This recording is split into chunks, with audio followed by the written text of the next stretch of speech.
बोरगावला आमदार शशिकला जोल्ले यांच्या प्रयत्नातून 2.5 कोटीचा निधी. नगरसेवक शरद जंगटे.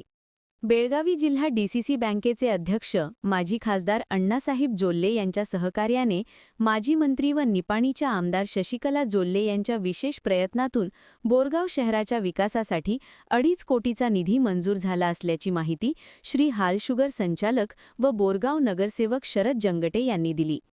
पुढे बोलताना शरद जंगटे म्हणाले की संत रोहिदास मंदिराचा जीर्णोद्धार व्हावा या मागणीसाठी आमदार शशिकला जोल्ले यांच्याकडे निवेदन दिले असता त्यांनी तातडीने शहरातील सदर रोहिदास मंदिराच्या जीर्णोद्धारासाठी 50 लाखाचा निधी मंजूर केला आहे. या उपलब्ध निधीतून मंदिराचे बांधकाम व मंदिर आवारातील अद्ययावत सुविधा करण्यात येणार आहेत.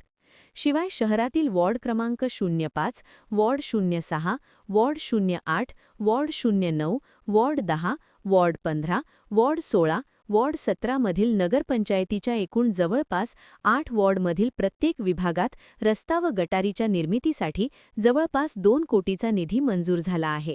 या मंजूर निधीतून लवकरच कामाला सुरुवात होणार असल्याची माहिती नगरसेवक शरद जंगटे यांनी दिली. निपाणी मतदारसंघातील बोरगाव हे लोकसंख्येच्या तुलनेत द्वितीय क्रमांकाचे शहर आहे.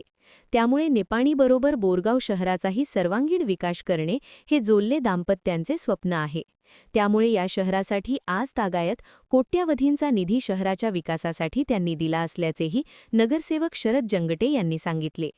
यावेळी बी.के. महाजन, अजित तेरदाळे, जितू पाटील, सचिन कोळी, शंकर गुरव, महावीर चोकावे, बंडू माळी, रावसाहेब चोकावे, बबन रेंदाळे, भरत पाटील, संजू महाजन, बाहुबली पाटील, महादेव ऐदमाळे, भरत कांबळे यांच्यासह अन्य जन उपस्थित होते. महान कार्य न्यूजसाठी अजित कांबळे, बोरगाव.